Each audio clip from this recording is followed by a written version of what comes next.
Just like to run down our list of sponsors for our ammo program. We'd like to thank AgLink, Almoda Elevator Company, Corteva AgriScience, CoBank, Farmland Company, Helena Agri Enterprises, Highline Grain Growers, JW and Associates, Northwest Farm Credit Services, Pacific Northwest Farmers Cooperative, Perkins and Zlatich, Scott's Tire Service, St. John Hardware, Syngenta, the McGregor Company, Tri-Cities Grain, Tri-State Seed Company, Washington Grain Commission, Washington State Crop Improvement Association, and Wheatland Bank. And thank you very much to those sponsors.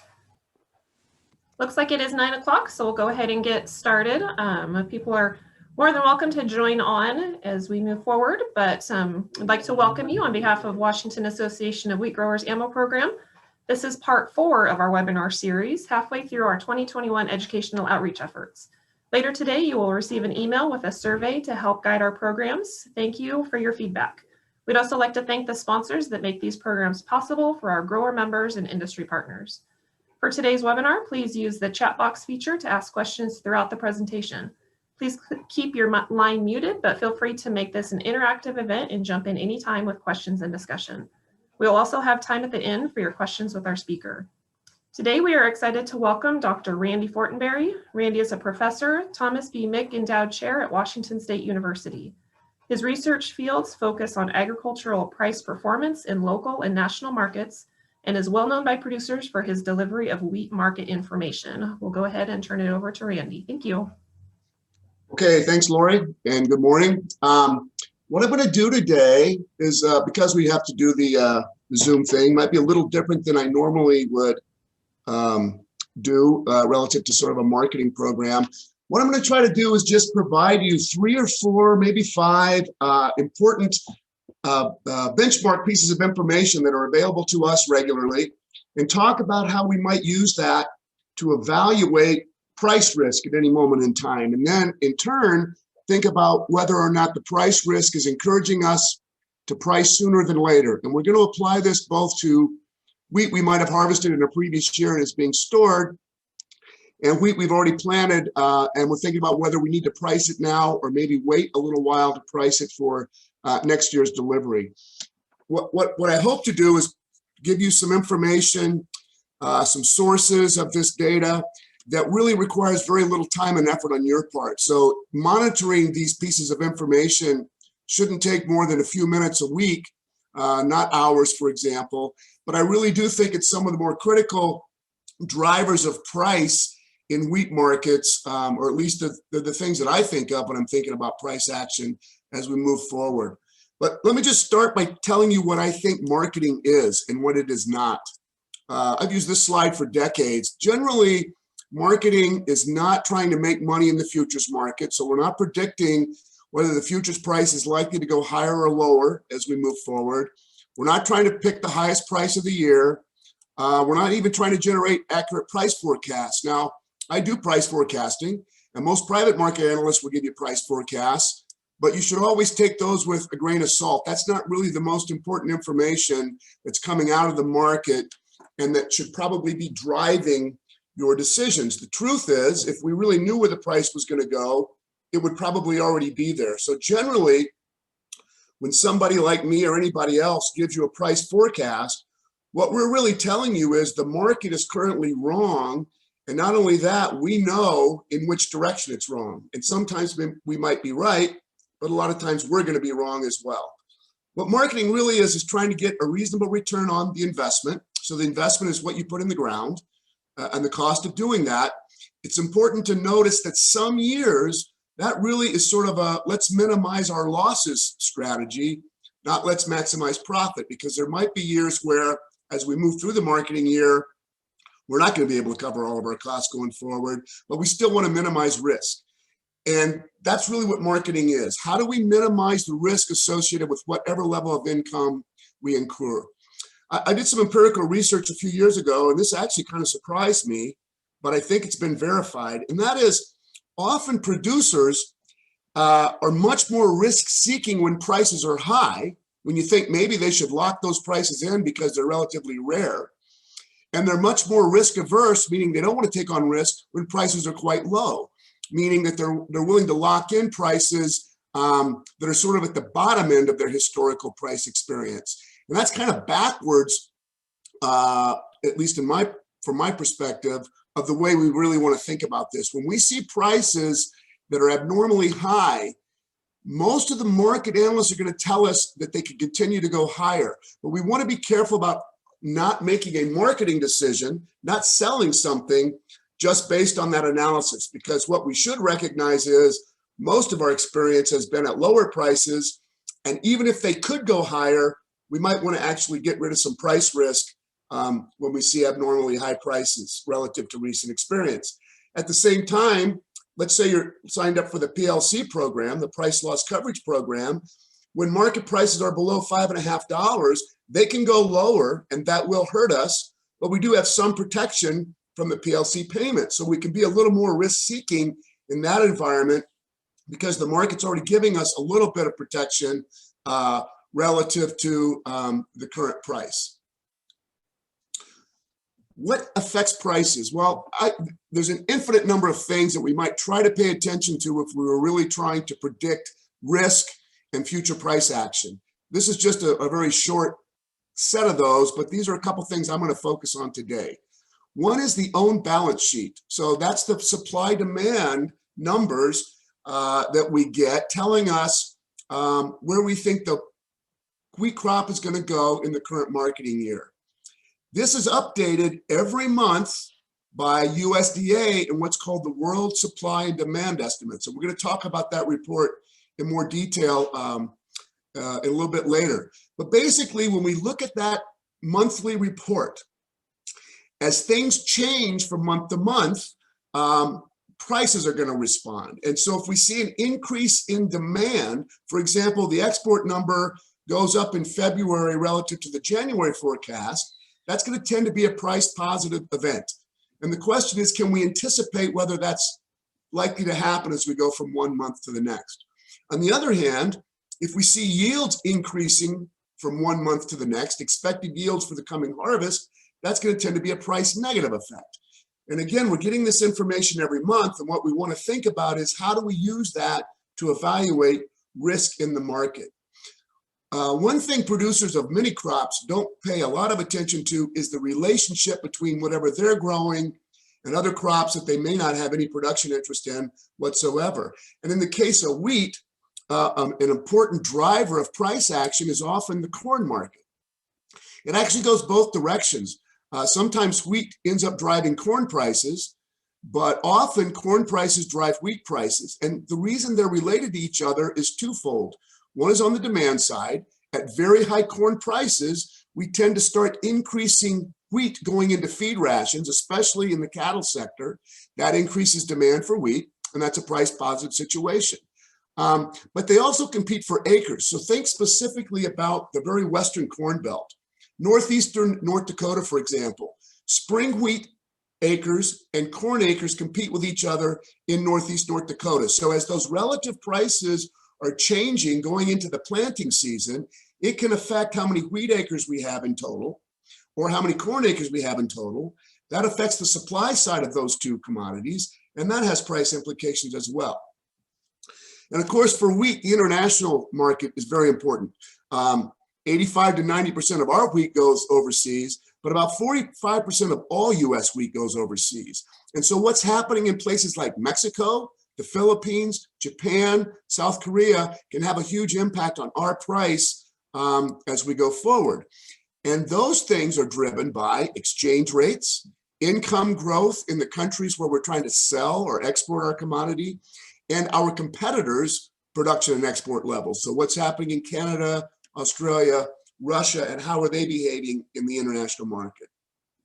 Financial markets matter too. And in the last 20 or 25 years, we've seen a big increase in the interest of trading commodities as financial instruments. So diversifying some sort of an investment portfolio that might be made up mostly of stocks and bonds, and suddenly commodities become a diversification vehicle.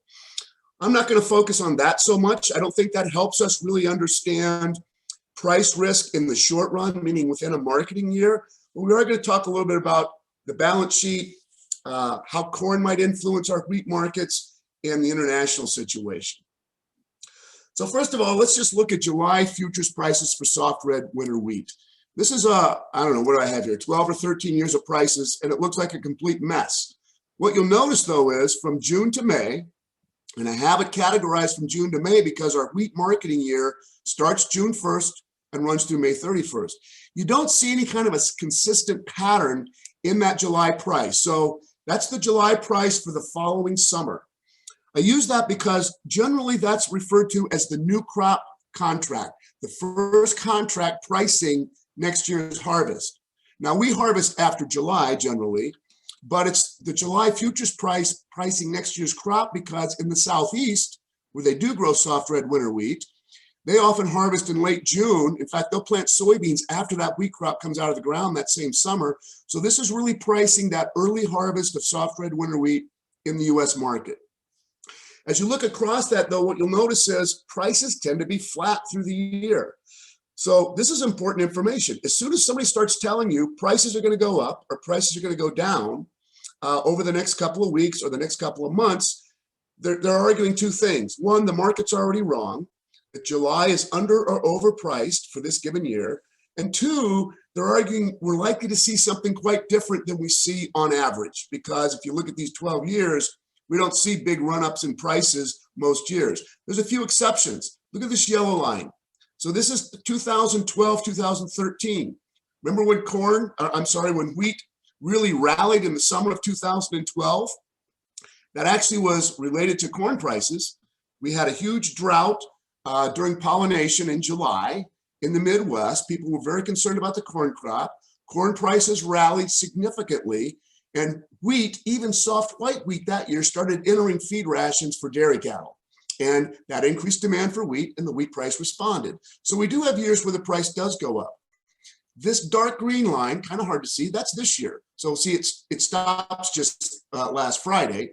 But generally, we don't see huge rallies or huge discounts that are consistent in time. So for example, sometimes they go up in February, March, sometimes they go down in February, March. These are only 1 year apart. And so the relationship from year to year isn't really consistent. So how do we use that information? Let's break out a smaller set. So this is from just August through December, July wheat futures prices just the last 4 years plus this year. And here's what I notice. If I'm holding wheat from September 1st forward, expecting to be paid a higher price later than I'm getting on September 1st, the futures market isn't generally rewarding me. The one exception is this year. Here's the blue line this year. So back in September, we were sitting at a little over 550. And by 1st of November, we'd added 65 or 70 cents to that market. But if we go back 2 years ago, over that same period of time, we lost a significant amount of money in the futures market. So again, there is no consistent seasonality of this market rallying as we go forward. And in fact, if you look at most years, the storage between September and December is a relatively risky storage period because often we don't get much price movement early in the marketing year. Our marketing year is paying attention to prices for the crop that we just harvested and thinking about prices for next year's crop if I want a forward price. One of the reasons we don't get a lot of movement is twofold. One, the corn harvest is happening in October through early November. Relative excess supply of corn, more corn on the market than we can consume at that period of time, and corn prices influence wheat prices. Generally, for a 1% change in the corn price, we get about a 0.45% change in the wheat price. So if the corn price goes down 1%, wheat prices are often going to go down about just less than 0.5% at the same time. If we look later in the year, so from January through the end of the marketing year, we see a similar pattern. There's not really a tendency for the July futures to rally as we go through the year. It stays relatively flat.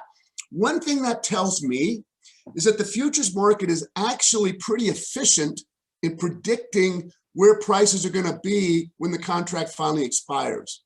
Now, we can always have shocks and surprises. For example, some sort of a natural disaster that wipes out the wheat crop in Australia will result in July futures for US wheat rallying, because the world supply is going to be significantly less than we thought it was. But unless we have some big kind of shock or surprise, the prices tend to trade relatively flat as we approach the expiration of the contract.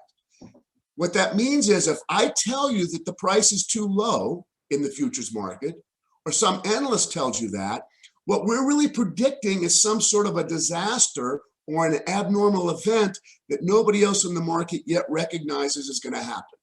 And sometimes we'll be right, but a lot of times we're going to be wrong. Look at the monthly wheat prices in Washington.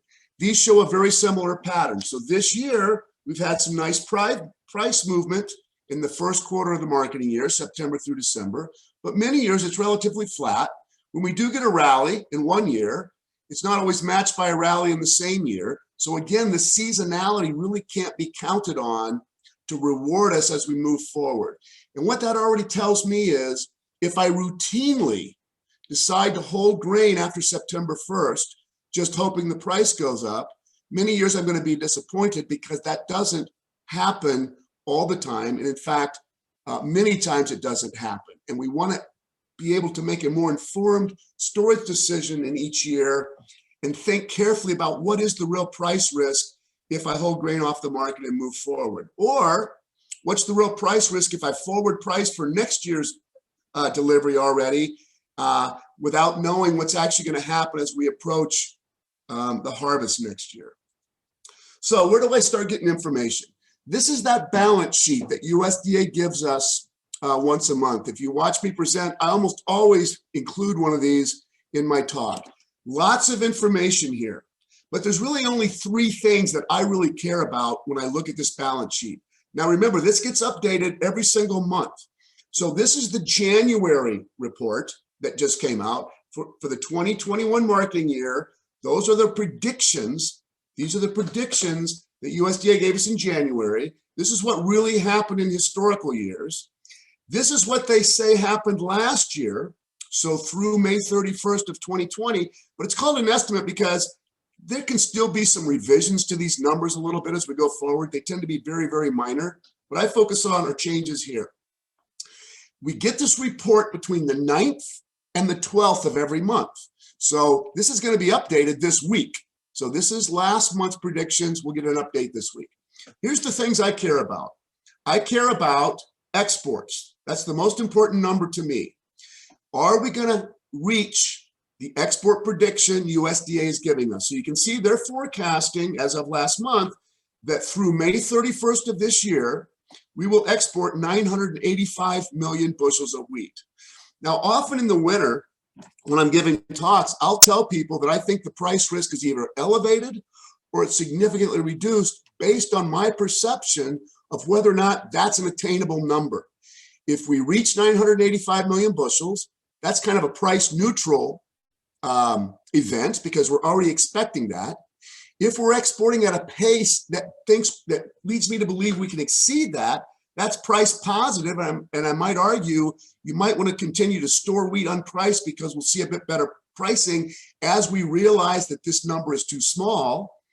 If it turns out our weekly pace is below what's needed to hit this number, now I see price risk as being elevated, and I'm going to caution you against storing wheat. And I'll show you how I come up with that evaluation here in a second. Another number that matters to me is the feed and residual demand. What you'll notice is when we don't feed much wheat, prices tend to be low. There's a few exceptions.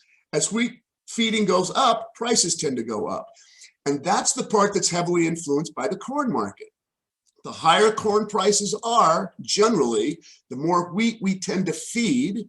That's an increase in demand for wheat, and that helps support relatively higher prices.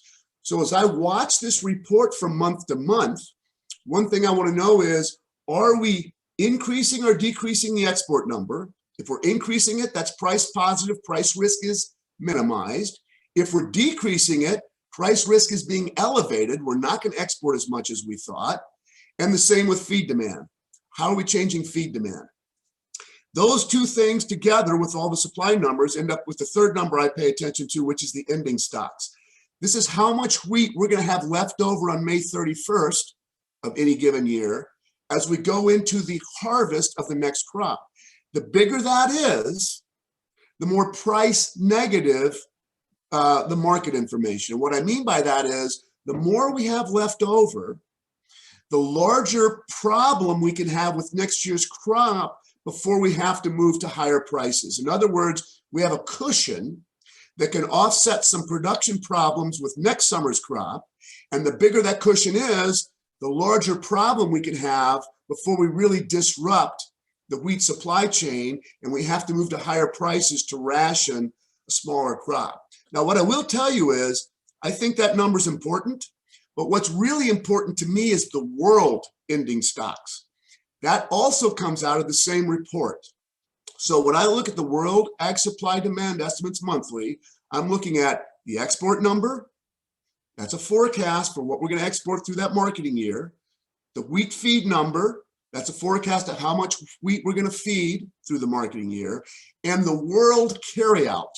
Even if our feed number goes up and our exports go up, if world carryout goes down, if world carryout goes up also, meaning the world has a larger cushion, that could still be a price negative or a price risk event because the world doesn't really need as much wheat from us. And so even though we might have a little less to sell later, the market may not respond as positively as we would expect because the world says, not a big deal. We have other places we can offset that issue. Okay, so let's think about how to use the export number. Wheat prices are influenced by the weekly export pace relative to the marketing year forecast. So that forecast I just showed you from the World Ag Supply Demand Estimates comes out once a month. But every Thursday, the Foreign Ag Service of USDA puts out a report called Weekly Export Sales, wheat or part of that, and it's showing us how much wheat we've exported each week. And what I want to know is, are those weekly exports consistent with USDA's total marketing year export number from the World Ag Supply Demand Estimates?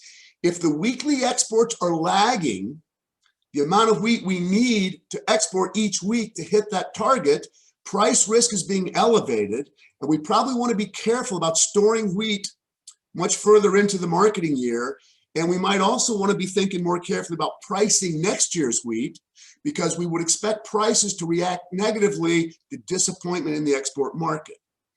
On the other hand, if those weekly exports exceed what we need to export each week to hit that annual forecast, that's a price positive situation. Price risk is minimal, and we might be rewarded for delaying pricing, either continuing to store wheat from last year or not pricing next year's wheat yet until we figure out exactly how much we're really going to export. So how do I think about that? See this 975? That's how much wheat on September 1st of 2017, USDA was forecasting we would export through May 31st of 2018. So the 2017-18 marketing year. Okay, all I did was take 975 million, I divided it by 52 weeks, and this tells me how much I need to accumulate each week to end up with 975 million total bushels exported by May 31st. Okay, pretty simple calculation. This comes from WASDE on September 1st, and this is just taking that total number, dividing it by 52. So the first month I needed to export 18 million. By the second week, 36 million. I just keep adding 18 million until I get to 975 million. This is on September 1st because when I harvest my wheat, I'm trying to decide, am I going to be rewarded for storing wheat? Is price risk minimal going forward, or is price risk significant going forward? You want to be a little careful about this. This is why I start on September 1st. This first part of the marketing year, we almost always hit that target because it's that pace that USDA is using initially to come up with this final export forecast. Look what happened in 2017-18. I start deviating, my weekly numbers are falling further and further below the line I need to hit every week in order to reach 975 million bushels. As I see this start to happen, my interpretation is increased price risk. USDA is overly optimistic about how much wheat we're really going to export. We're not matching that on a weekly basis, and I see price risk growing. Now, one thing I will tell you, and this is kind of important, this number is total wheat exports plus wheat products, which includes flour, for example. This number that we're getting every 2 weeks, it's called accumulated exports, and it's just for wheat. So generally, in a given year, the total where this ends up will be about 91 to 93% of this. So as I fall below this line, I'm still okay as long as I maintain about 91 to 93% of the total I think I need to hit the USDA number. But as we start getting in here, I'm falling well below that event. And in fact, by the time we got out to April of 2018, USDA had lowered this significantly. And by the end of the year, that year, we only exported 901 million bushels, not the 975 that was being forecast in September. And I started to anticipate that. I didn't know it'd be 901, but I knew we were going to fall well short of 975 because we were off track to hit this mark. And I interpreted that to be significant price risk. And look what happened to July wheat futures that year.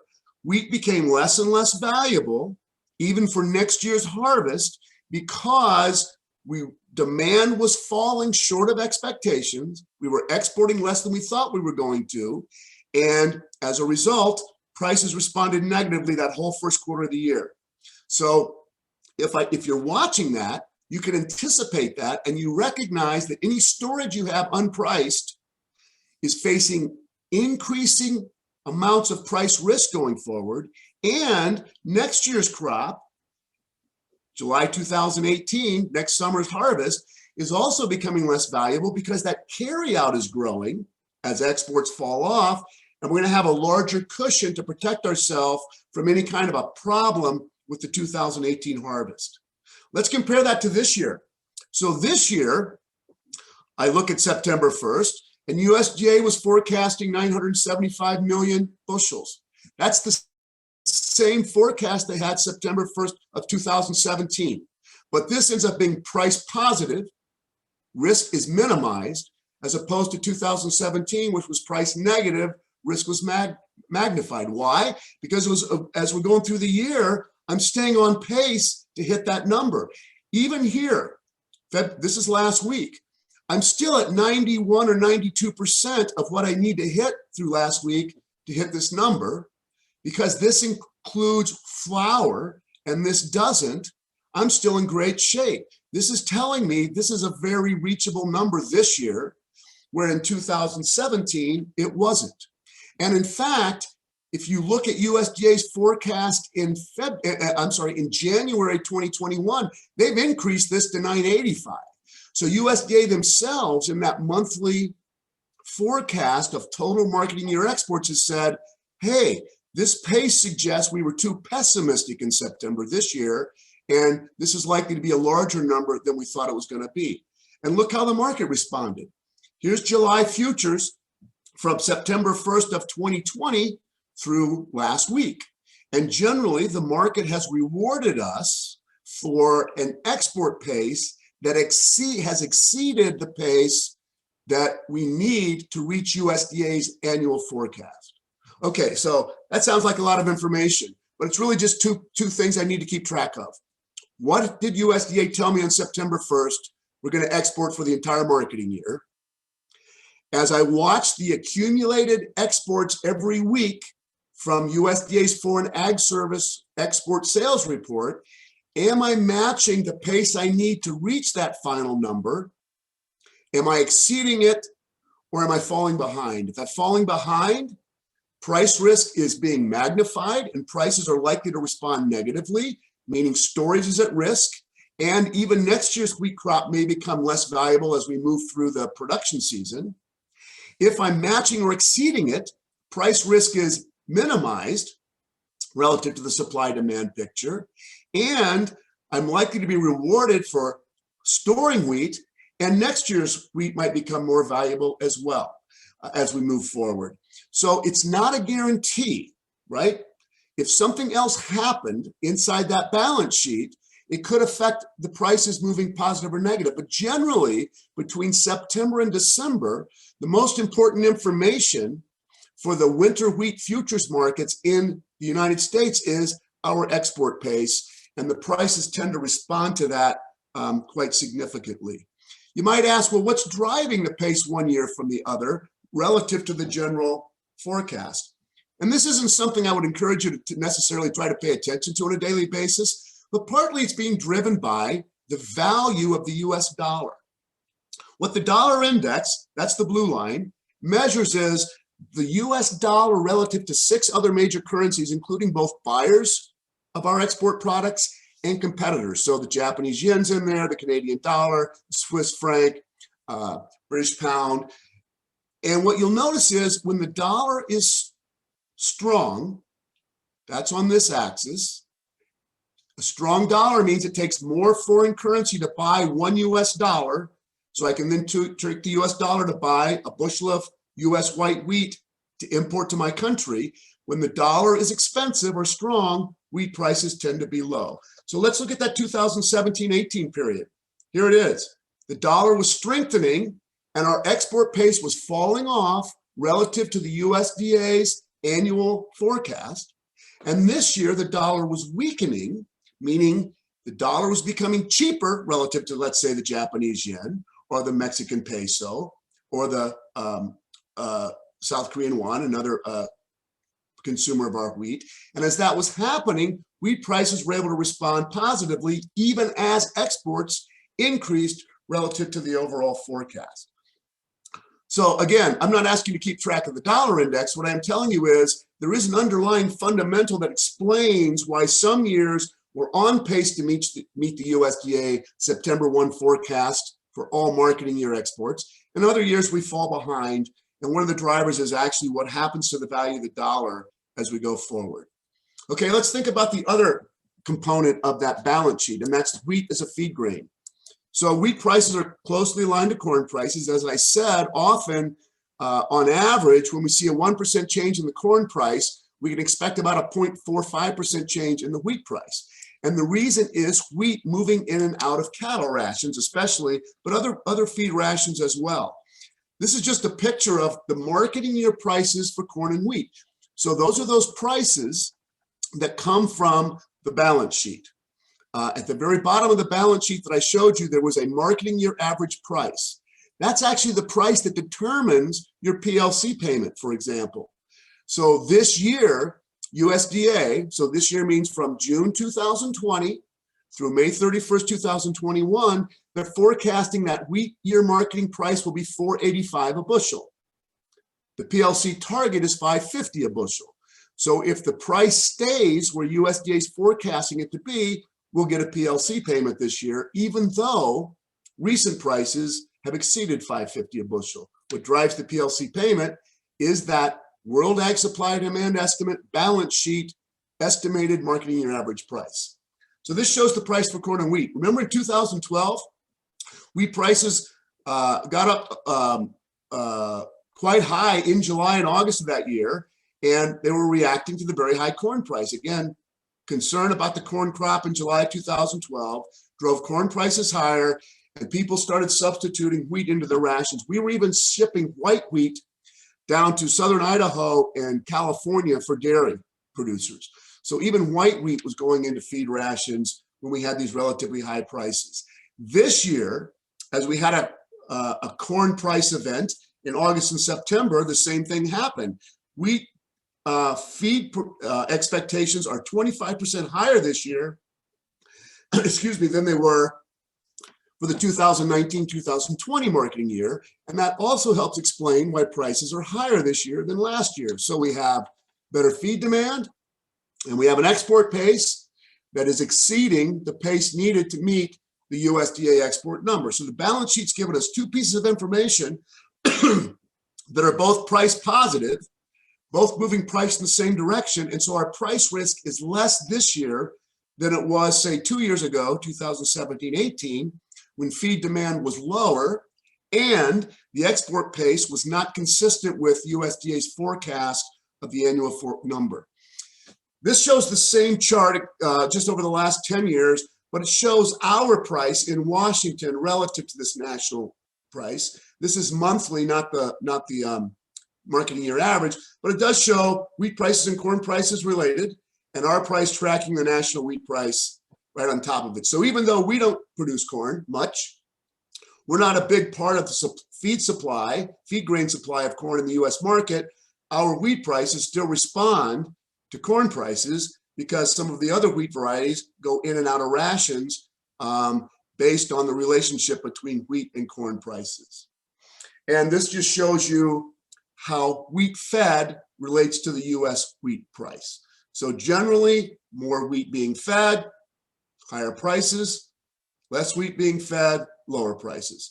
Little bit of a disparity there, but generally they track pretty closely together. So again, World Ag Supply Demand estimates once a month. What's happening to the export number? Is it going up and or down as we move from month to month? What's happening to the wheat feed number, especially relative to previous years, not so much month to month?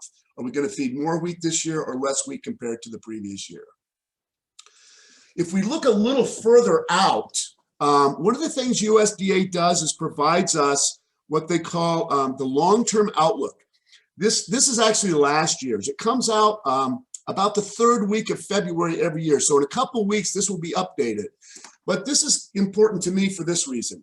Remember I said if we watch those world supply demand estimates, one of the other things they're telling us is the expected ending stocks or carry out of world wheat. How much world wheat will be left over as we go into next year's production season? As this number tends to go up, generally, that puts a limit on how far any individual country's price can go, because the more ending stocks we have, the larger the world cushion to offset any individual country's production concerns in any given year. Now, in the short run, if Australia suddenly had a horrible crop this year, we could see a spike in US prices. But we'd want to be very careful about assuming that that price spike will continue over the next 2 or 3 years, because generally what USDA is arguing is we will recover in the next marketing year, and if with normal production prospects, the world market will continue to grow stocks. See, world production is projected to increase as well. Again, this is going to be revised in about 2 or 3 weeks, and so the actual number might change a little bit, but the general trend isn't going to. USDA is still going to be forecasting over the next 10 years sort of an increase in ending stocks and world production increasing given normal production prospects. And what that means is, though, this really is kind of a worst case scenario, because in any given year where we have a disruption in production, world ending stocks could drop just a little bit. And that's why we want to watch those in the individual WASDE. If we end up having a year where we deviate from this, world stocks go down, then for that given marketing year, price risk is minimized relative to the other marketing years, because we're going to have to use some of this to offset the production shortfall of some other country. Probably a better way to think about this, though, is how much does it represent in terms of number of months of demand? So what this axis shows us is days of use of this carryout. So at the end of the marketing year, whatever we have left going into next year's harvest, if we didn't harvest anything at all, and given current demand, how many days of consumption will we have available to us? Generally, when we get down around 90 days, markets are much more sensitive to production problems than when we have really high supplies. So this is our cushion. The bigger the cushion, the less responsive prices will be to any kind of a production disruption. And the way to think about that is, if we start reading that Russia's going to embargo their exports, and so the world market will have less to trade because Russia doesn't want to trade, or Australia has a terrible drought, the lower the number of days available from the previous year, the more price sensitive the market will be to that information. Now, if you look at corn, for example, they're down around just below that, just above that 90 days. And as we go over the next 10 years, USDA expects them to fall down to that 90-day area. This might be one reason why what we find is that a 1% change in corn prices only correlates to a 0.5% change in wheat prices, because the corn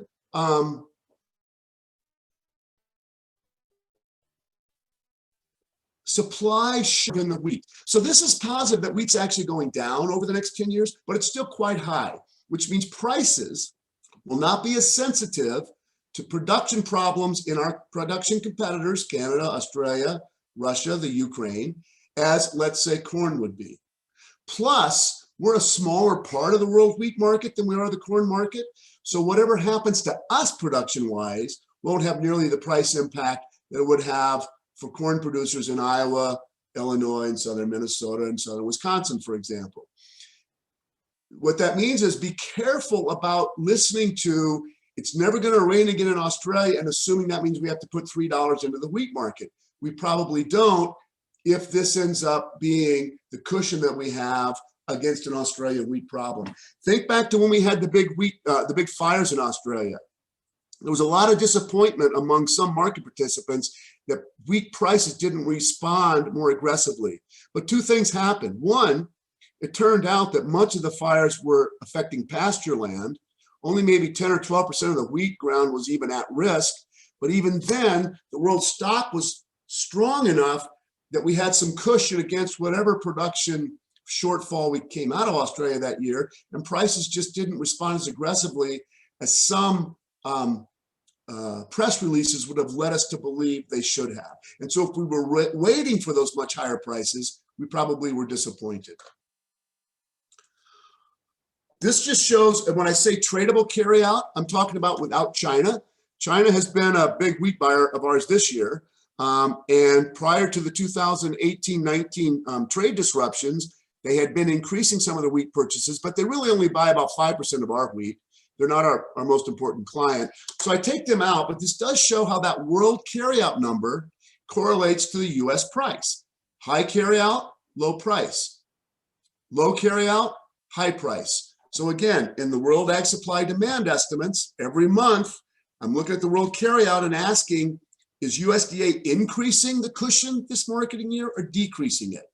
If they're increasing it, price risk is starting to grow, and storing unpriced wheat becomes more risky, and prices for next year's wheat might start to decline. If they're decreasing it, then I expect a stronger potential reward for storage and an opportunity for next year's wheat crop maybe to gain in value as I approach harvest. This comes from that same long-term projection. So this is, again, this will be updated later this month. But here we are in 2020-21. Remember, they're forecasting $4.85 a bushel for our marketing year average price. And they're showing some improvement. That's nice, but we're only getting up to $5.10 even 10 years from now. So again, this assumes world production continues to increase, that world carryout cushion grows a bit. And even with demand increases, prices aren't going to go a lot higher without some sort of a problem somewhere. The way I look at this is sort of a baseline. If I, in a given marketing year, suddenly exceed this price significantly, no matter why that happened, better exports than I expected, more wheat fed, I need to start recognizing that that's probably a sales opportunity for at least some part of my wheat, even if I think the market can go yet higher, because in the next marketing year, we're likely to return back to this original pattern and compensate for whatever the disruption was in a given marketing year.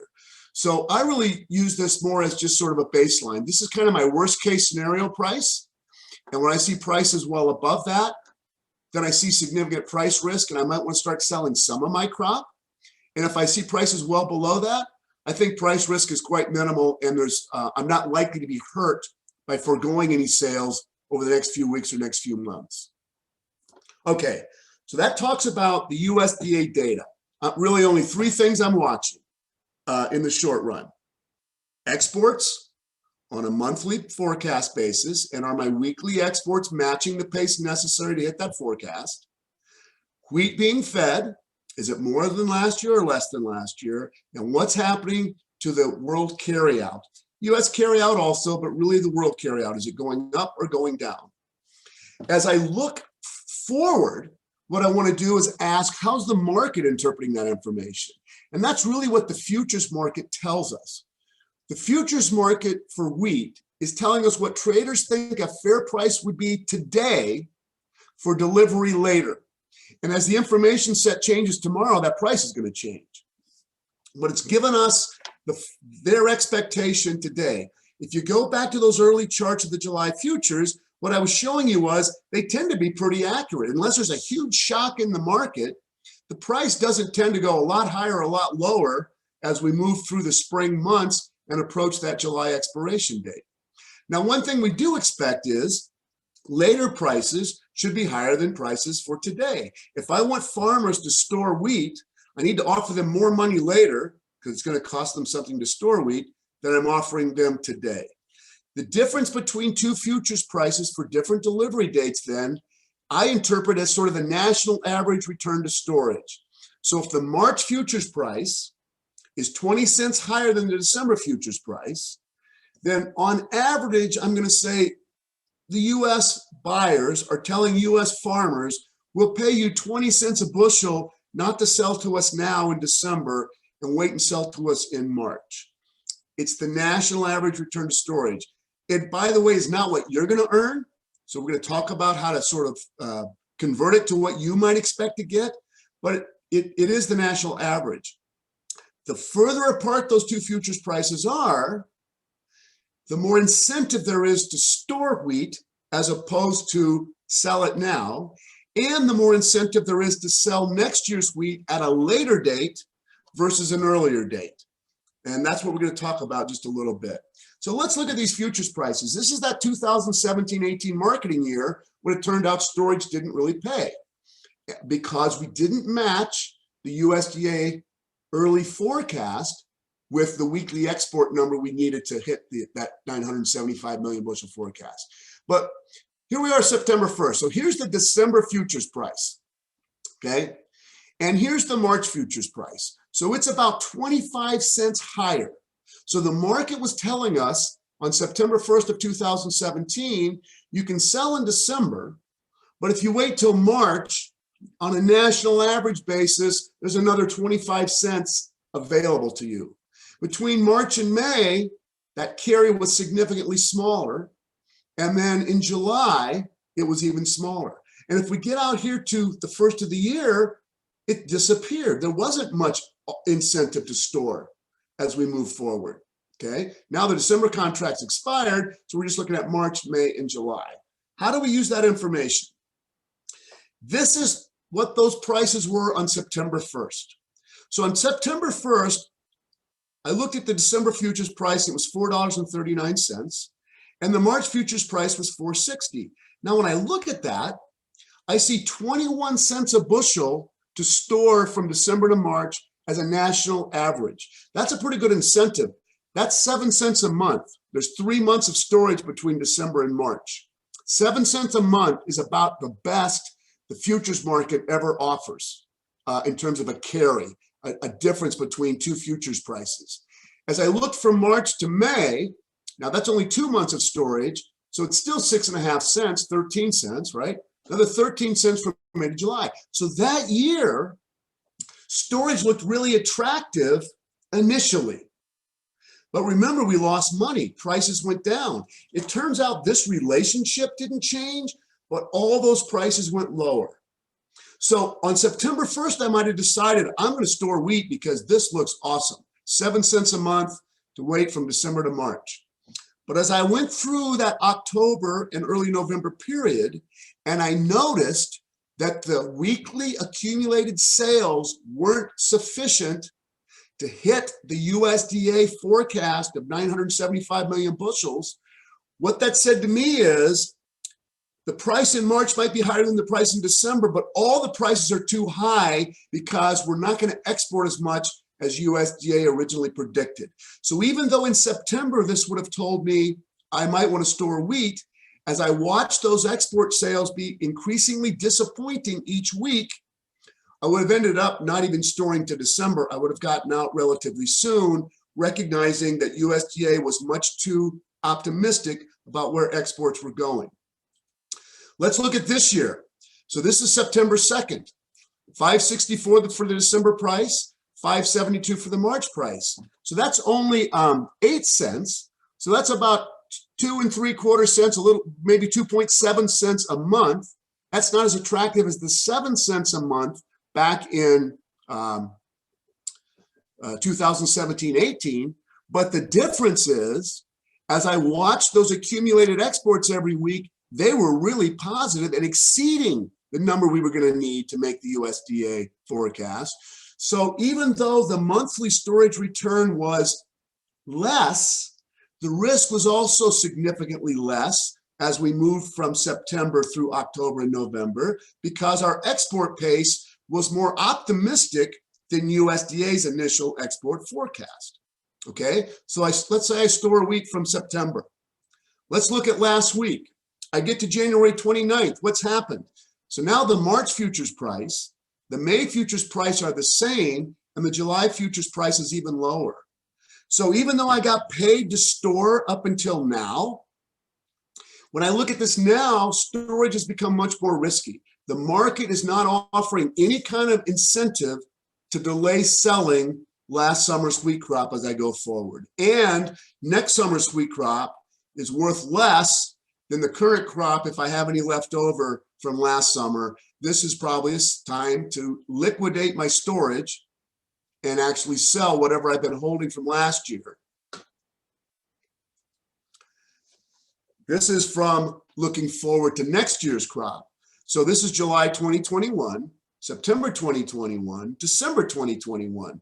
So how do I use this information? Well, if I'm starting to think about forward selling the harvest for next summer, this gives me some idea about what month I might want to think about selling it. I'm going to get an extra 6 cents from the futures market's perspective by selling in November or December relative to selling in September. It's giving me some idea about where I might want to negotiate my sale with my grain elevator if I'm thinking about selling next summer's harvest sometime in the fall.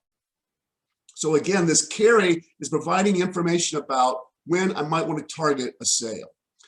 So what are my rules of thumb about futures markets? To delay pricing, I want to see a carry in the futures market. In other words, I need the price for later delivery to be higher than the price for current delivery. Right now, the May futures price is not higher than the March futures price, so I'm probably not willing to delay pricing anything I still have left over from last summer.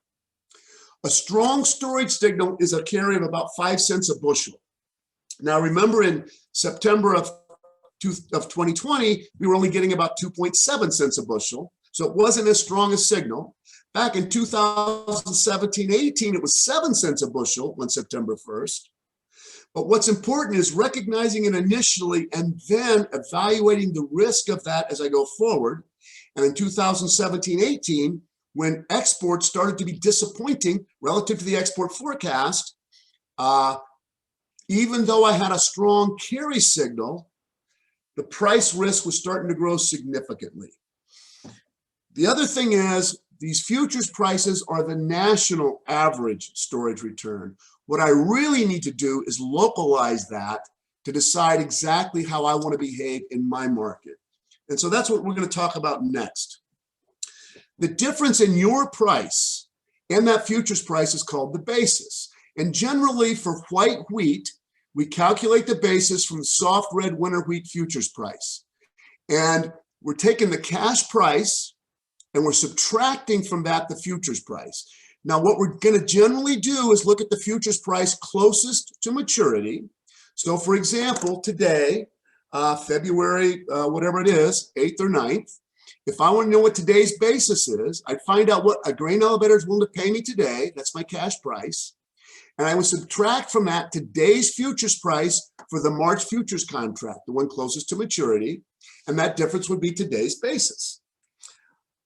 When I do this, just as a point of reference, I never use the futures price of a month the contract's expiring.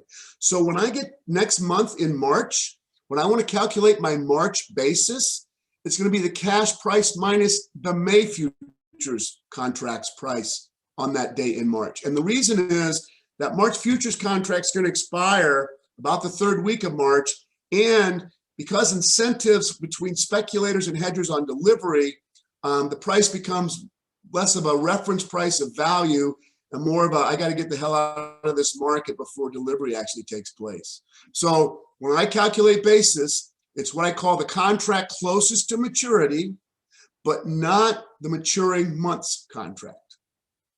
In most cases, the price you're going to be offered is being determined by those futures prices. Now, for many of us, when we go to an elevator or a buyer, they might tell us, well, we're pricing off of Portland. And that's true. But the thing is that Portland price is coming off of the futures price. So you're still being calculated, being indexed off the futures price for the cash price you're being offered. So how do we use that information? Well, first of all, we're going to define basis in two ways.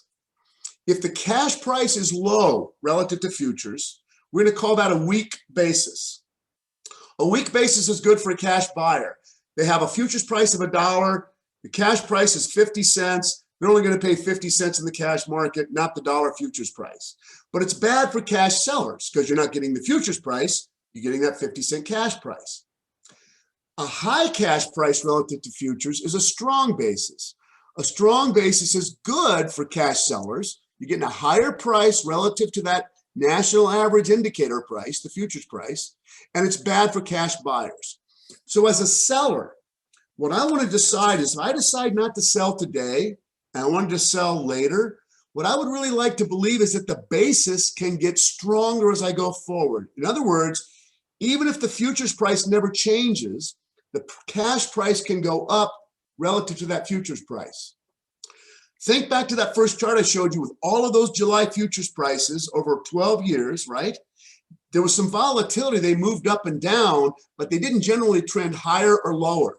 So how would I decide when I want to sell relative to that July futures price? Well, I want my cash price to get as high relative to that futures price as it can before I commit to a sale, a stronger basis. Let me just show you some basis pictures. So this is Colfax cash prices. So this blue line is the 2007-18 basis. This means cash price minus futures. So on this day, June 1, the Colfax cash price for soft white wheat, was 75 cents higher than the soft red winter wheat futures price for July delivery. That was the closest contract. As we went through the first part of the marketing year, the basis was getting weaker. Cash price was going down relative to futures, got down to zero, meaning the cash price and the futures price were the same. Okay, now we're in July, so I'm not using the July futures price anymore. I'm using the September futures price. Now we see the cash price rising.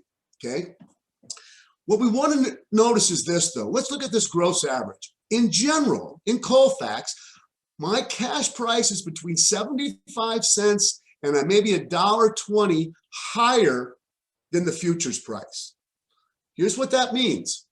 When I look out here at 2018-19 and I was $1.50 higher, my cash price risk was maximized because generally I don't get that kind of premium ever relative to the futures price. And if I had been storing wheat, that would have told me sell it, get rid of it. Because once this happens, I'm as high relative to futures as I ever get. The only way I'm going to make money continuing to store wheat is for the futures market itself to go up and bring my cash price with it. And when we looked at those futures charts, we know that's not a regular occurrence. Futures prices don't tend to rally significantly between February and May. And in fact, look, whoops, I keep hitting the wrong button. In fact, look what happened. As we moved from there, the basis actually weakened. My storage was losing money from February through April. And it lost from $1.50 to $1.25. So I lost 25 cents a bushel sitting on the crop. Look at this year. Remember when September 2nd, I said, I only see 6 cents storage, 2.3 cents a month between December and March. But when I localized that, I saw a lot more than that. Because I was going to go from a really weak basis 25 cents below futures. I haven't been there in years. I expect to get between 75 and $1, and look what happened. That's exactly what we did. So even if the futures price for, let's say, March delivery had never changed between September and March, my basis strengthened from minus 25 cents to plus 75 cents. That's $1 that I made on storage, even if the futures market didn't ever change. How do I use that information? Here's what I kind of think about. This blue line is the previous 3 years average basis. So that comes from taking these 3 years and averaging them every month, okay? So this is my expectation. Remember I said somewhere between 75 cents and $1. Anytime I'm significantly weaker than that, I view my price risk as being minimized in the cash market. Now, I still might have futures market price risk, but I expect the cash price to improve relative to futures. Anytime I'm well above that, then cash price risk is very significant. Even if the futures price doesn't go down, I expect the cash market to fall relative to futures. So here was my storage. And remember, I said based on that futures carry now, March prices and May prices are the same, so the futures market's not offering me storage incentive in a national average storage environment. The cash market's also not offering me a storage incentive because I've gotten back to my regular basis level. So if now we continue like normal, I'm not going to make any more money storing because the May price is not higher than the March price, and my cash price is almost equal to the futures price I expect to see in a normal year. So we had a great run from September till now, but now it's probably time to sell last year's crop if I still have some left, because neither the futures market nor the cash market through the basis is telling me you have more storage opportunities to come. I've gone from a very low risk environment to a very high risk environment if I store unpriced grain going forward. Okay, how are you going to keep track of that? Well, this is really easy. To keep track of these basis levels, I really only mark them on a monthly average basis. So all I do to get a monthly average is once a week, I find out what's my elevator going to pay me on that day, what's the price for the closest futures contract on that day, and I subtract the cash from the futures, and that's my basis that week. I do it every Wednesday because the futures had a couple days to trade and it's got a couple more days to trade. I get rid of the weekend effect, okay? Then if I do that every Wednesday, and there's 4 Wednesdays in the month, I take the average and that's my basis that month. And I end up with a table that looks like this. So let's go back to 2019-20. So in June of 2019, I averaged those 4 Wednesdays and it turned out on average, my June price in the cash market and Colfax was $1 higher than the July futures contract was on those 4 Wednesdays. And I track it all the way through. Let's go back to January of 2020, so a year ago. It's in red because it's the forecast. What's that forecast? It's the average of the previous 3 years. That's what I expect to see this year. If I end up with a basis significantly stronger than that, I need to be selling any inventory I still hold. If I have a basis significantly weaker than that, I should expect the basis to improve as I go forward.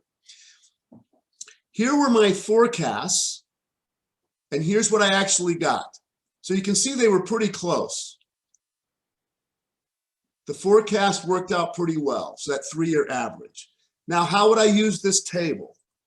Okay, there's a lot of information on here, but I'm going to try to explain it carefully. So here we are, September 2nd of 2020. On that day, I could have sold in Colfax white wheat for $5.35 a bushel, right? I sell everything on September 2nd. On that same day, the March futures price was $5.72 a bushel for March soft red winter wheat. The May futures price was $5.75 a bushel. The July futures price was $5.73. Now, when I look at those, I might think, well, that's not a huge return. When I look at these, I don't see any real carry in the futures market.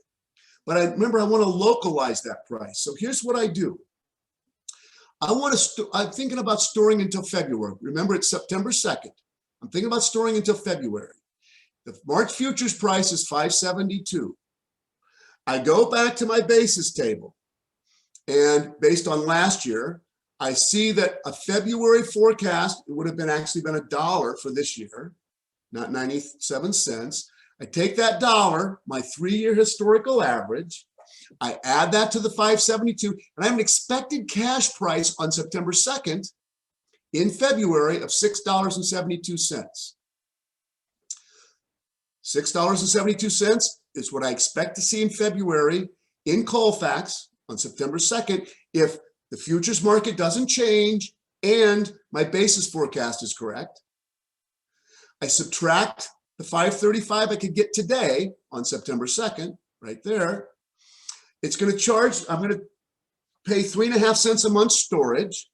I've got to store from September, October, November, December, January, 5 months. That's 18 cents storage, okay?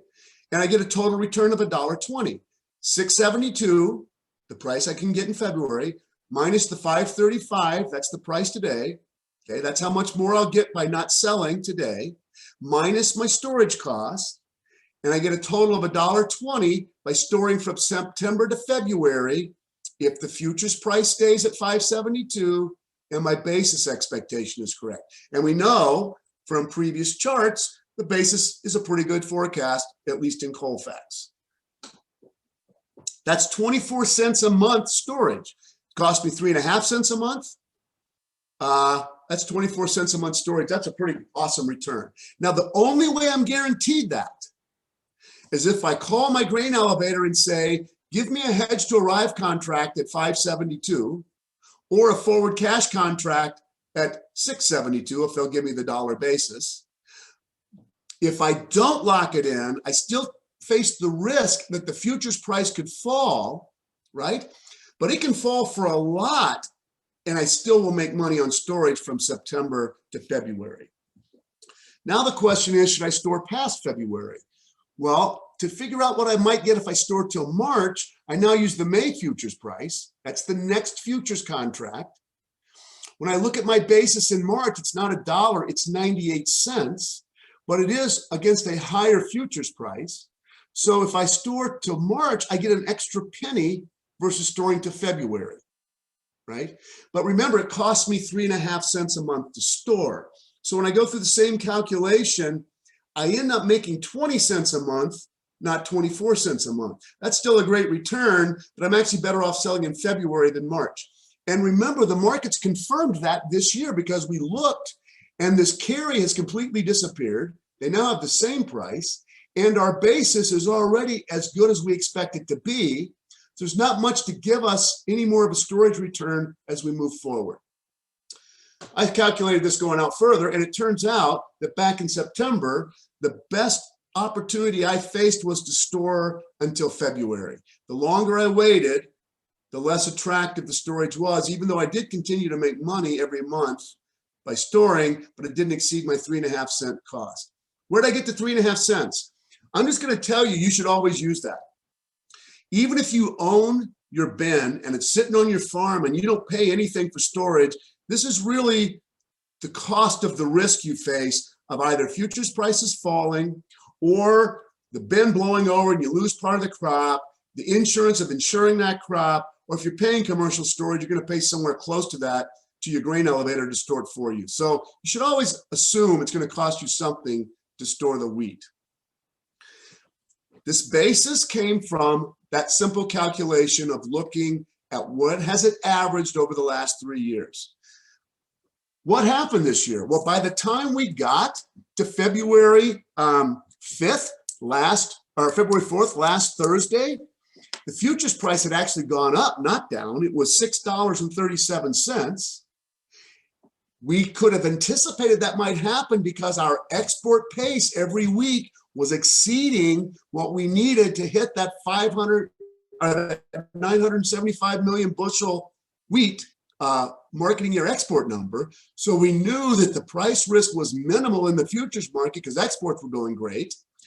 The basis ended up being exactly $1 last Thursday. So we had a 98 cents. We had a 637 futures price on the March contract on February 4th, and Colfax was offering 735 cash. So our basis forecast ended up being really accurate. So we ended up making even more than 24 cents because we got all of the basis and we picked up a better futures price. However, so that was great. Going forward, now these two futures prices are the same. The basis is already as strong as it's going to get. And so I would take everything I got and sell everything now. In fact, by today, futures prices are actually up 14 cents relative to where they were Friday. However, the cash price between Friday and Thursday didn't change, and it probably won't go up 14 cents today because often when the futures market rallies in the short term, the cash market lags. So even though futures continues to go up, I would probably take this now and just call it a good day. And it was a great year for storage, unlike 2017-18, where the opposite happened. I'm just going to show you this quickly because this doesn't actually work right now, but it's something I've developed. The reason it doesn't work right now is we've had a big changeover in IT at WSU, and so this has not been updating like it should. This isn't really much different than those averages. This is a set of models I have. So you see, this is actually Clarkston. This shows what the basis has been historically, and this shows the basis forecast going out the next 11 months.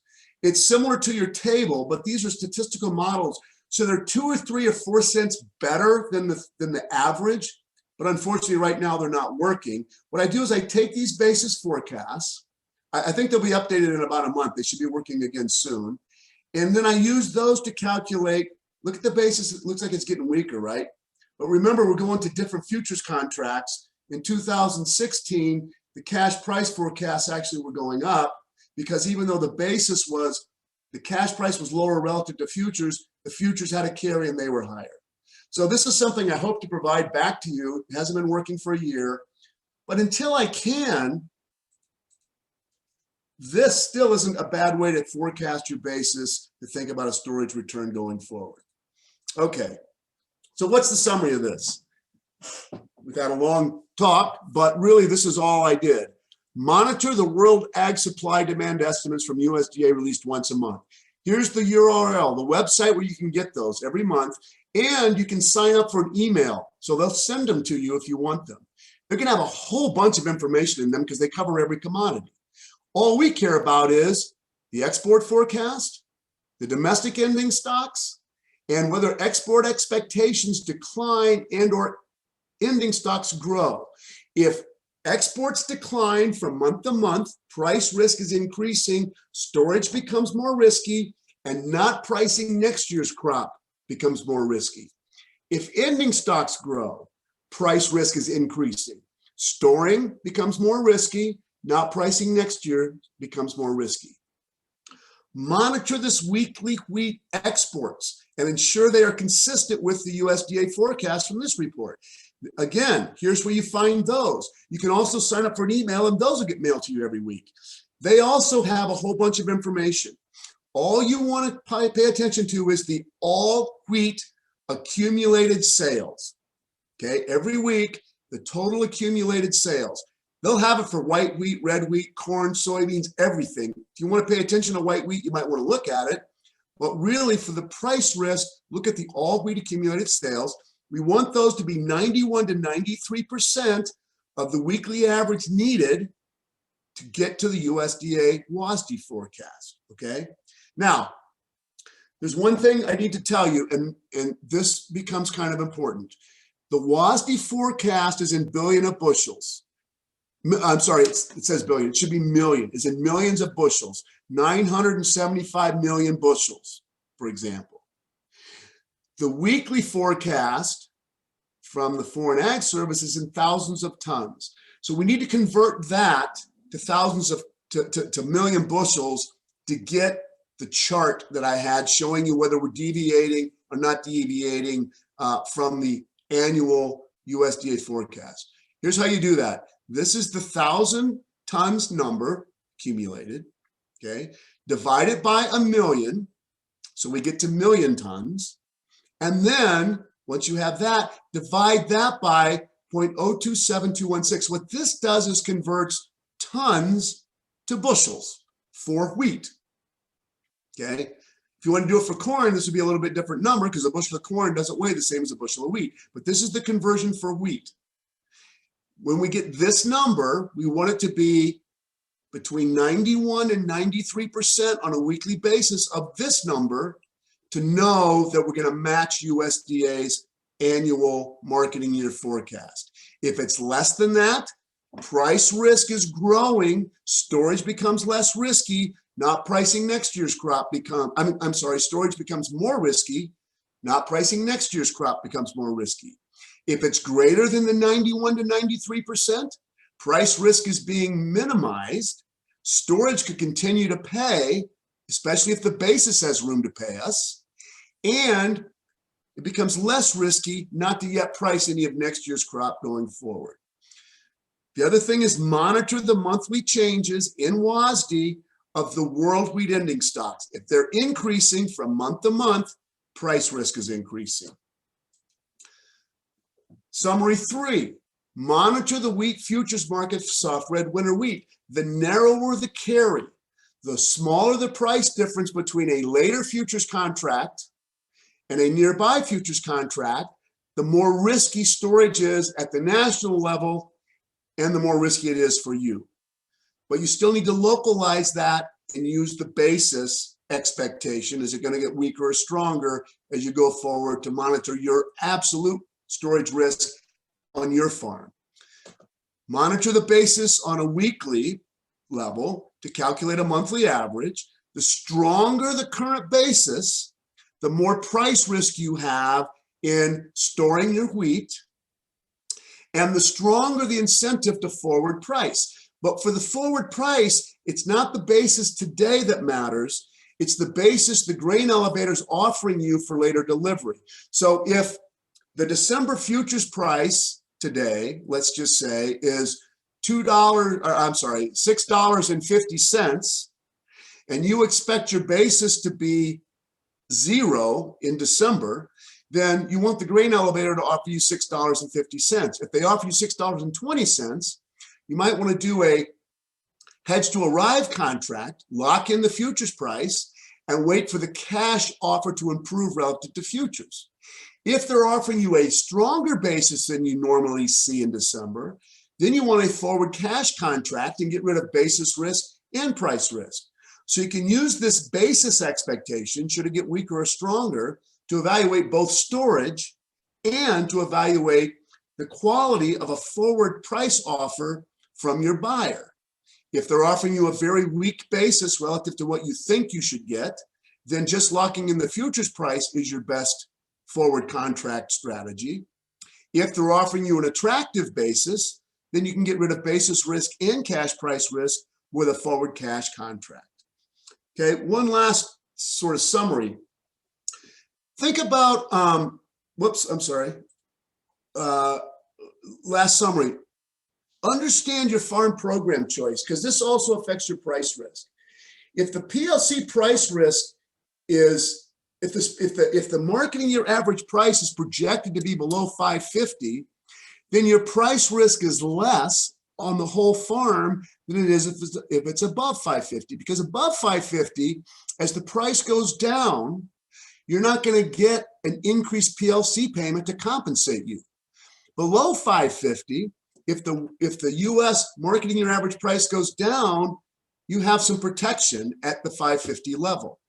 Now, they're not completely synonymous, right? So let's say that you have a price offer of $6.20, and USDA is forecasting its current price of $4.85 for the marketing year average price. The PLC payment will be the difference in $5.50 and $4.85. So if you could sell for $6.20 and then get that PLC payment, you're going to get $6.20 plus the PLC payment. If your cash price falls to $6, your PLC payment won't change if $4.85 is still the marketing year average price, but your received price goes down 20 cents. So you did lose 20 cents, but at least you're still protected in your program at 550. If you have the marketing year average price above the PLC target of 550, your price risk is even greater because you don't have the PLC to compensate for the reduced cash price you get from delaying your sale. So you do want to think about how your program benefits interact with your market strategy. This year, with that 485, many of you are getting ready to sign up. We see relatively high prices in our cash market. We might think, well, there probably won't be a PLC payment. The one advantage of wheat is because the marketing year starts June 1, by the time we sign up for the program, there's only like 3 months left to determine that PLC trigger price. And it's almost impossible, I shouldn't say impossible, very unlikely that the price can go from 485 to 550 for a marketing year average price in the last 3 months. We'd have to have futures prices and cash prices exploding. So we will probably get a PLC payment this year, even as we've had a really nice storage return from September through this week. And even though we have prices well above prices of the last couple of years. So this is kind of a best case scenario this particular year. Storage paid. We have nice prices in February, much better than the past few years. We have better prices for next year's crop if we start forward pricing, and we still will receive a PLC payment.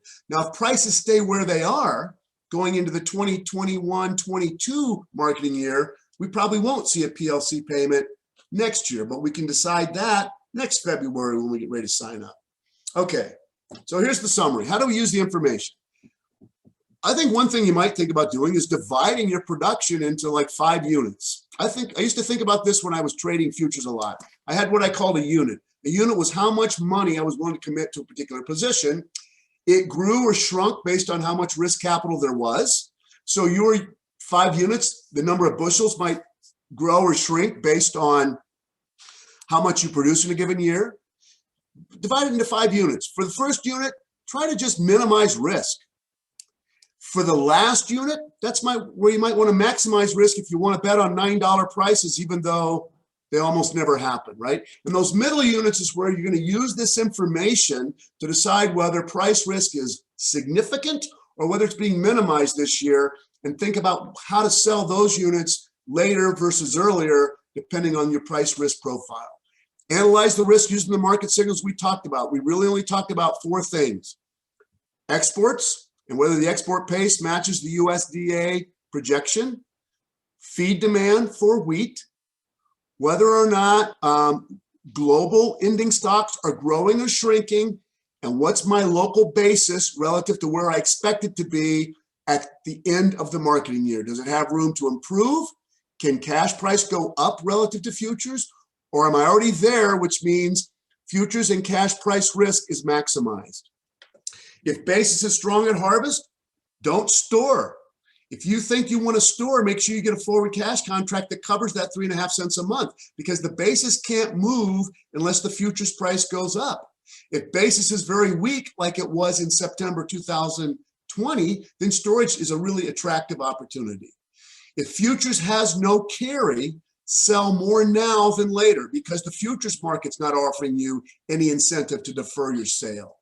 If the export pace on a weekly basis is lagging what we think we need to get to hit the USDA annual forecast, risk is elevated, and expect USDA to start lowering that forecast in those monthly WASDE reports, which means sell more aggressively now and don't hold as much off the market for later sales.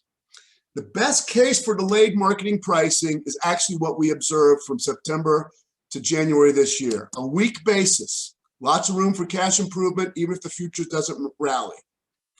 A strong carry in the futures market, later prices higher than nearby prices, and a weekly export pace that says we can exceed the early USDA export projection. That was our situation from September of 2020 till now, but that's actually a pretty unique situation. If you go back and look at all those charts I gave you, it really doesn't happen all that often, which means it's a challenge how to sell these 3 units in between the almost no risk and let me see how much risk I can take on, the bottom one and the top one. And what really makes me decide when to sell those 3 are these. In this year, I would have put them off until about now. I would not carry any of them forward again further though, because I think we've reached our maximum potential this year, unless futures markets rally because something like Australia does have a disaster on the production side.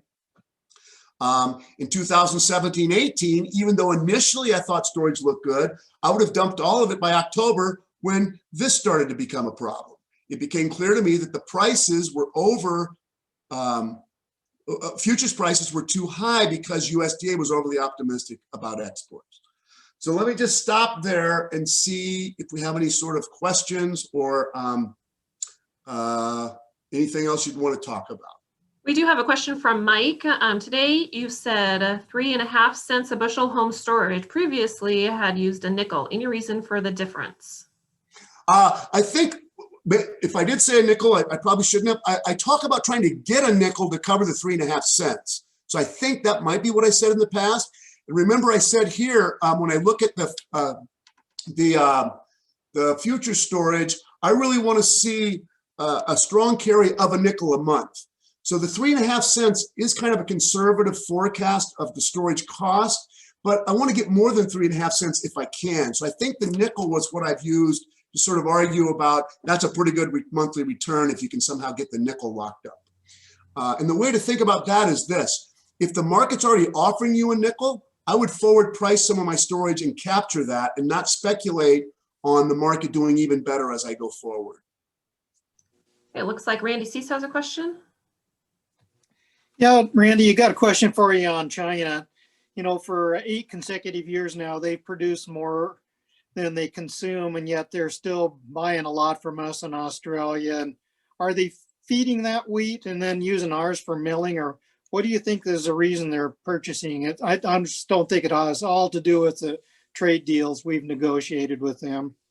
Yeah, that's a really good question, Randy. There's actually three sort of answers to that. One of them is we don't really know how big their stocks are. So they report these really high stocks, you know, sometimes as much as half of the world's wheat.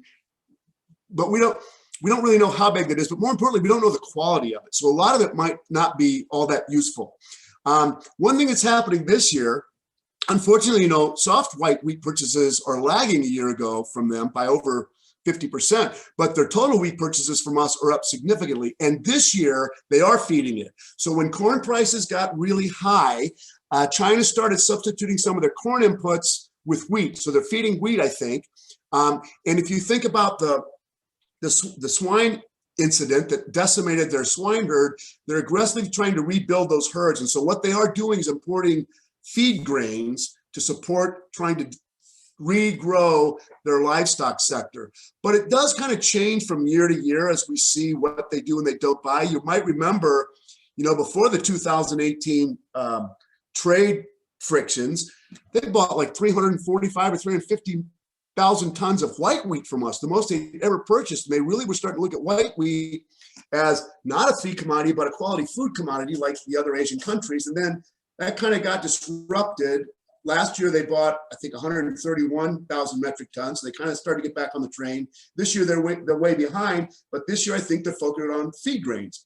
And so that's why they're importing corn more than they usually do, and a lot more U.S. wheat than they usually do. The thing about China is we do focus on them a lot. They're very important. They could be a great growth market, especially for soft white wheat if we can sort of get back to a normal trading environment, and we kind of are. But I still focus on the total accumulated sales, because if it turns out that China's purchases come at the expense of somebody else, what I really want to know is how much total wheat are we exporting? Because that's really what drives, in my mind, in a given marketing year, whether we are seeing elevated price risk or decreased price risk relative to USDA's forecast of the total marketing year export number. All right, from Garrett, we have, what are your thoughts on selling hard red wheat 2 years out for 2022 harvest given current market state? That's a really good question. And what I should say is the hard red winter wheat basis for us, it's much more predictable because we do have a hard red wheat futures contract. So if you're looking at hard red wheat, you're going to do exactly what I talked about, but you want to look at the hard red wheat futures contract and your cash price for hard red wheat. That's a really interesting question, because I do think that we might be in a bit of a a more attractive price scenario than we'll see in the next couple of years if we get back to those long-term USDA projections. However, I'm not sure we're at a high enough price that I'd get really aggressive 2 years out. 1 year out, I can see doing that. I would like to see prices sort of in the top 25% of your, let's say, 5-year historical price range to go out very far. And even if I went out 2 years, I would go out with just that, maybe that first unit, or maybe even divide that first unit in half. So it may well end up being a great strategy, but a lot can happen in 2 years. So I'd get a little more aggressive on next year than maybe 2 years from now. But the thing is, it's hard for me to say yes or no, because it's a function of a couple things. What's your risk tolerance? If you're somebody who doesn't want any risk whatsoever and you like that price and you're pretty sure it'll cover your cost of production, then maybe that's worth doing. Are you sure you're committed to hard red winter wheat that far out in your production picture? And if you are, that's also true. But some of us like to preserve a little bit of flexibility when we go out very many marketing years. Now, if the price was $9, I'd get more aggressive, because that's really a price we almost never see. And actually, to be quite honest, I haven't looked out 2 years, so I don't know what they're offering you for hard red winter wheat 2 years from now. Often what happens if you do that, though, is you'll have to do it on a hedge to arrive type contract, because the elevators will be nervous about offering you a really attractive basis that far out, because they also don't know what the market's going to look like. And so you'll have to probably do a two-step process where you lock in, a hedge to arrive with the futures and then wait for the basis to improve. Because if they're offering you a really attractive basis 2 years out, that's fantastic, but that's hard for them to do because they don't know what the market's going to look like either. All right, from Joel: to market barley, would you have to make new calculations using corn, or is it the same wheat calculation? Okay, so are we talking feed barley or malting barley, or are we talking about the risk that it ends up being feed barley, but we're trying to grow malting barley? Joel, do you want to jump in and clarify? Feed. Yeah, so I would do something very similar, but I would do it off the corn market. But what will be important is to go back, and I can help you with this maybe if you don't have them. You want to get historic barley prices in your market over like a 5 or 6 year period, so you can see whether there's any, to make sure that the basis movement, the difference in your local cash price for barley and the corn price, is in fact consistent from year to year. So when I showed you those soft white wheat prices in Colfax, I've actually gone back 10 or 15 years to verify that the 3-year average really does kind of work as a pretty good predictor, okay? I haven't done that with barley and corn for most Washington markets. So you'd want to go back and see just how consistent that basis movement is in your market over time to make sure that sort of this 3-year average is a reasonable prediction for what you should expect the basis to do in the next year, for example. All right, any other questions?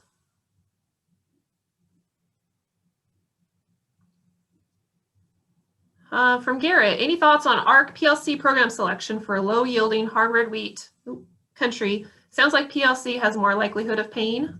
I think for this year it does. So even though, if you think about it, the difference is just the price risk versus price and yield risk.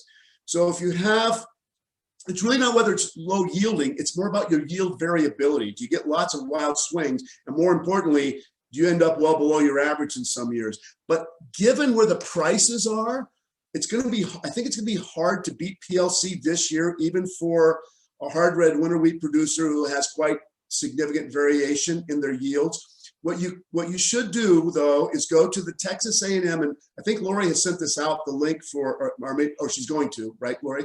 The link for the tool from Texas A&M, and sort of run your situation through there to look at how sensitive the price is, what price sensitivity results in ARC looking better. But my real belief this year is because of where we are with prices, and we only have 3 months more to add into those prices. The prices for the PLC payment are not likely to grow much relative to the current USDA marketing year average price, because not only do we only have 3 months left, but that price is weighted by sales. and we tend to front load wheat sales early in the year. So even if the price goes up a lot, it'll be with much lower sales volume. And so the PLC payment forecast now is probably pretty accurate relative to where the real marketing year average price will end up. Yes, we did send some of the ARC PLC information, including that Texas A&M link to our membership. But when I send out the link of today's playback and the survey, I'll go ahead and include that again so everyone has access to that. Since Curtis, Evan & Co. emailed me earlier this morning, I'll invite him to jump in and make sure that we have all of his questions answered regarding that program. If he can hear me.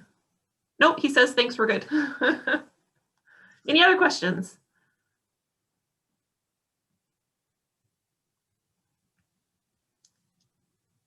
One might be coming in. Nope. All quiet group today. So quick drawing. We will send out a cutting board to Curtis, Evan & Co. and a tumbler to Joel John, drawing from those folks who asked questions. Randy, do you have any closing comments? No, just thanks for your time and have a great day. All right. Thank you, Randy, and all who joined. We hope you found this webinar beneficial and in a convenient format to participate. We'd also like to thank all AMMO sponsors for making this program possible and free to you. We invite you to take part in the rest of our webinar series, which continues this Thursday with our National Association of Wheat Growers in a webinar entitled Wheat Lies Ahead, an Outlook for Ag Policy in DC. You'll find information posted on wog.org. Thank you again and have a great rest of your day.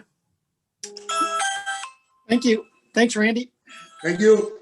Thank you, Randy.